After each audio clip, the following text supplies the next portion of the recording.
Firstly, again, the addition to the creed is not merely a discipline or a canonical infringement. It is blasphemy against the Holy Spirit. You have to be clear on this. The addition to the creed is blasphemy against the Holy Spirit. It's not a minor canonical matter. It's not a breaking a rule. It's a fundamental blasphemy against the Holy Spirit, because it is the creed, as I said, is inspired by the Holy Spirit, is perfect, true to inspiration, and therefore add, subtract, or change it is a denial of the perfection of the inspiration of the Holy Spirit, and therefore a blasphemy against him.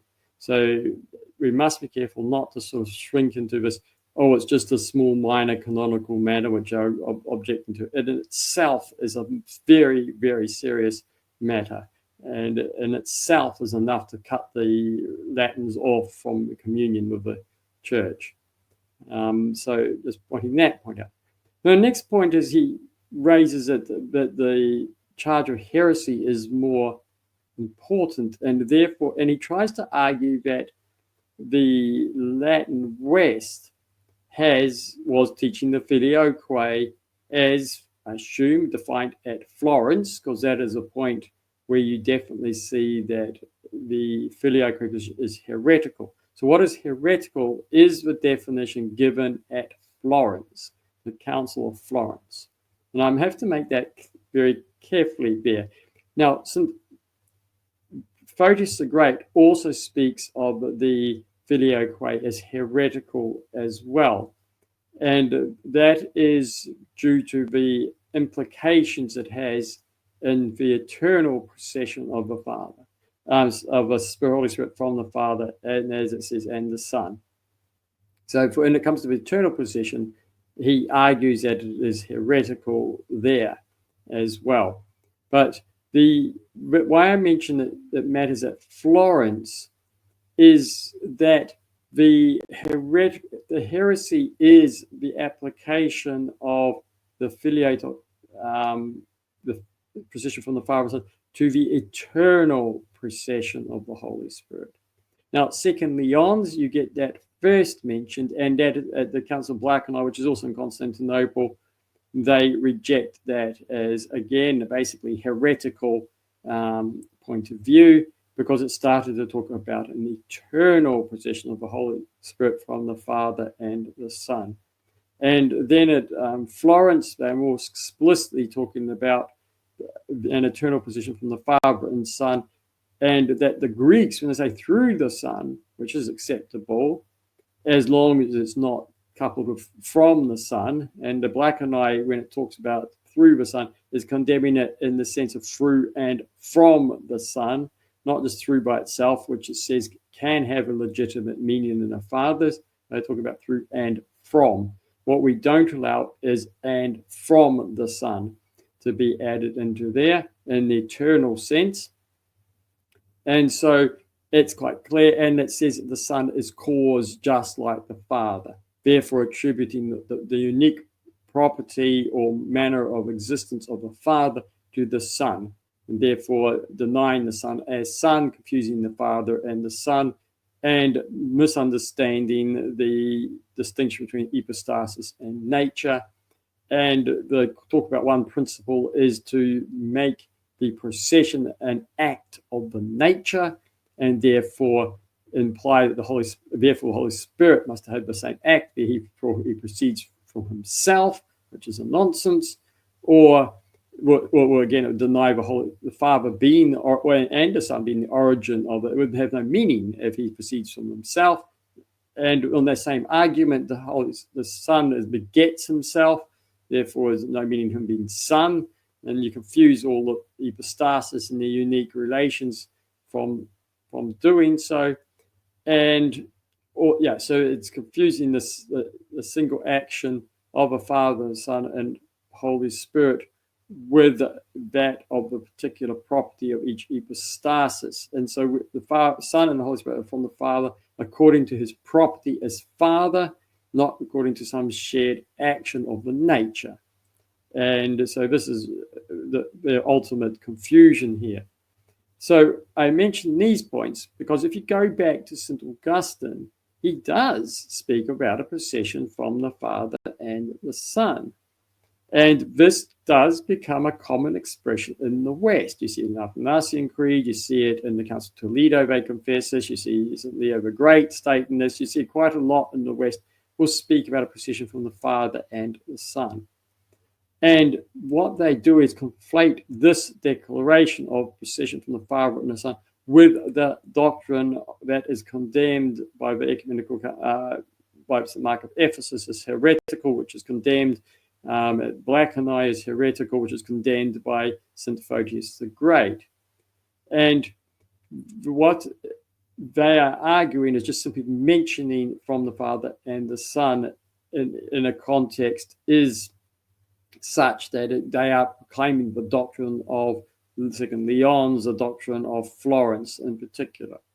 And the argument of someone like Maximus the Confessor is that is not the case. That he understands when they speak into this, they're not speaking of the eternal procession from the Father and Son. They are speaking in terms of economy and as reinforcing the common nature of the three persons, Father, Son, and Holy Spirit, as that the Holy Spirit is of the Father and the Son is possessed by both. So, yes, indeed, that the usage in the West can be taken to imply, or in the context can often be implied to play, that they were sort of moving it into state of being an eternal sense, but it wasn't explicitly stated as such. So yes, in the context, you can read it as would seem most fitting to have it as an eternal sense, but that wasn't actually the explicit statement, and there wasn't any sort of challenge on this. Now, when it comes to the economy, which is Augustine is talking about, that the Holy Spirit is sent by the Father and the Son. He is a gift given by both to the faithful.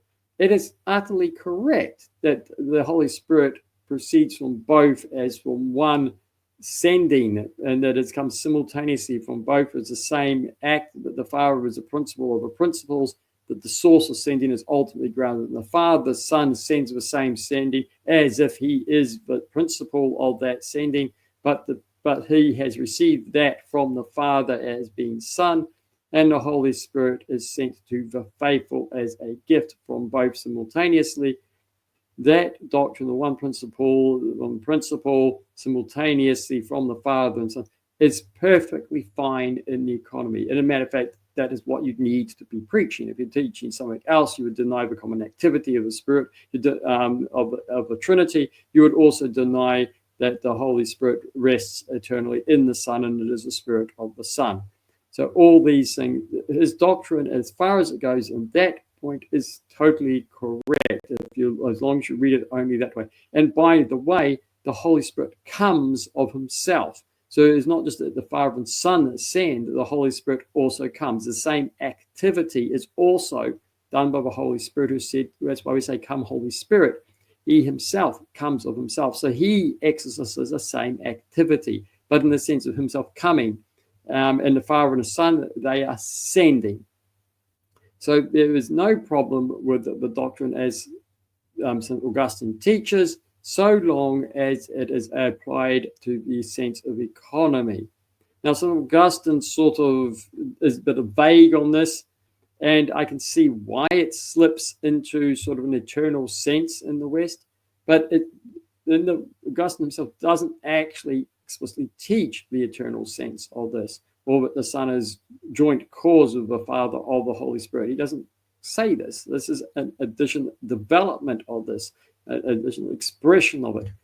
And it's certainly in the Creed of Constantinople. To add it to the Creed is moving into the context of the eternal sense. That's another reason why it is actually heretical in the Creed.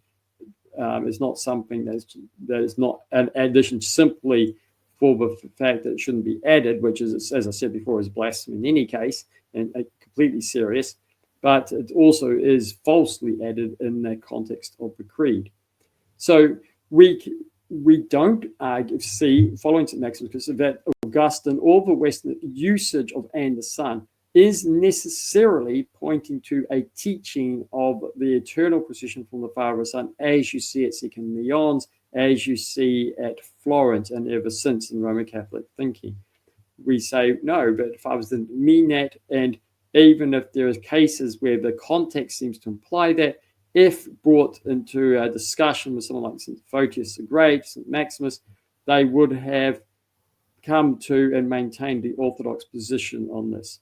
So what we're not seeing and what needs to be shown is some form of explanation or doctrinal position, such as you see in Aquinas later arguing that this has to have an eternal sense, explicitly saying why it's in an eternal sense according to the nature of a Trinity, etc.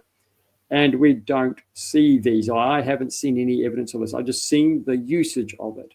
So it's conflating the usage of it with actually preaching the specific doctrine as it's defined from Second Lyons, and especially at Florence. And it's that explicit use of it, explicit meaning as defined at Florence, which is what we call heresy. Though we are opposed, don't like the usage of it, and we want to stay away from the usage of it, we can quietly cover over the Western usage of that for a few centuries.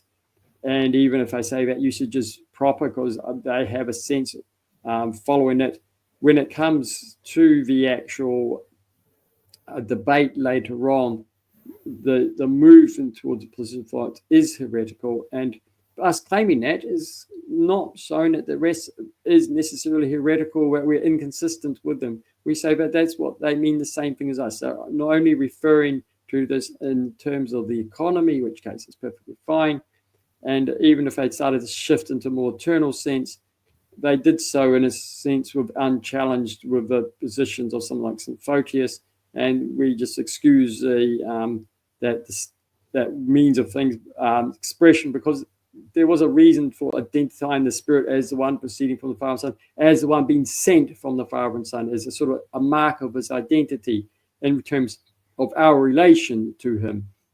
And so there's a justification there's allowance for using it. Obviously, I wouldn't promote the usage now because it's later developed into specific doctrine of an eternal possession, which is heretical. So I prefer to not use it in that sense, just as some other hymns, etc., were no longer used, even though they're perfectly orthodox, because they were used badly by the heretics.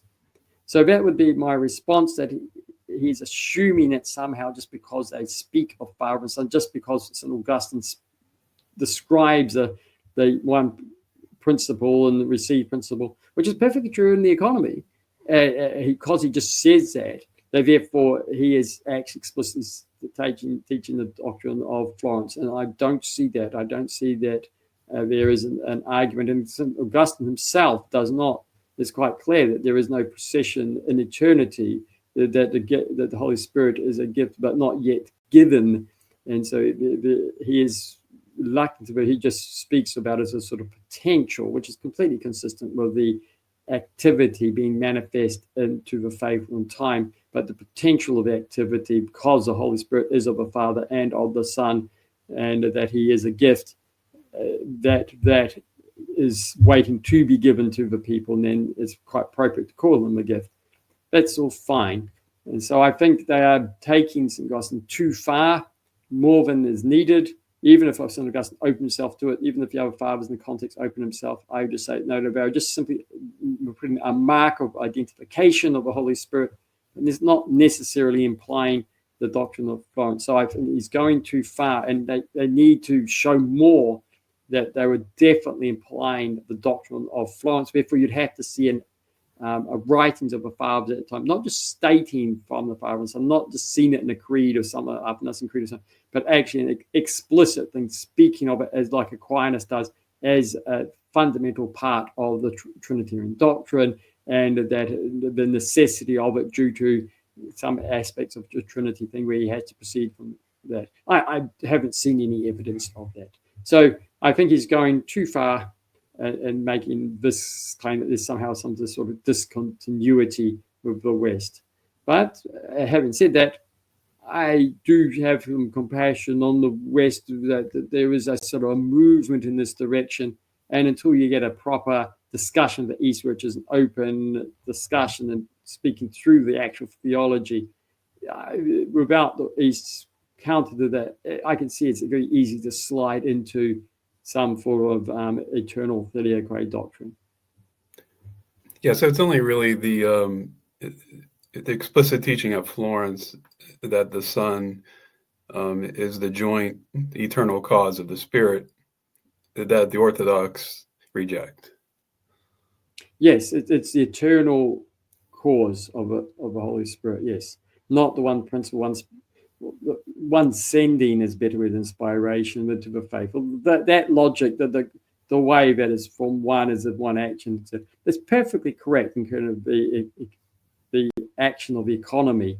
It's just not true when you apply it to the eternal cause and origin of the Holy Spirit. In that sense, no, that becomes a heretical statement. And that is why you've explicitly seen in a sense of eternal procession in Second Leon's, and then the whole mechanism much more drawn out in that. And the fact that they say with the Greek by saying through mean from when they don't. So it's a twisting of a Greek meaning understanding to make the Greeks like conform to Latins, rather than what Maximus doing was conforming the Latins to the Greeks, and where the Holy Spirit never was considered to be from the Son. And that is, you see in St. John of Damascus, who is a great express sort of opinion of the Orthodox faith, who summarizes all the fathers prior to that and is quite clear in stating that we don't speak of the Spirit from the Son. As St. Photius, a great later, picks up 150 years later in opposition to the addition of the Franks and the arguments of the Franks.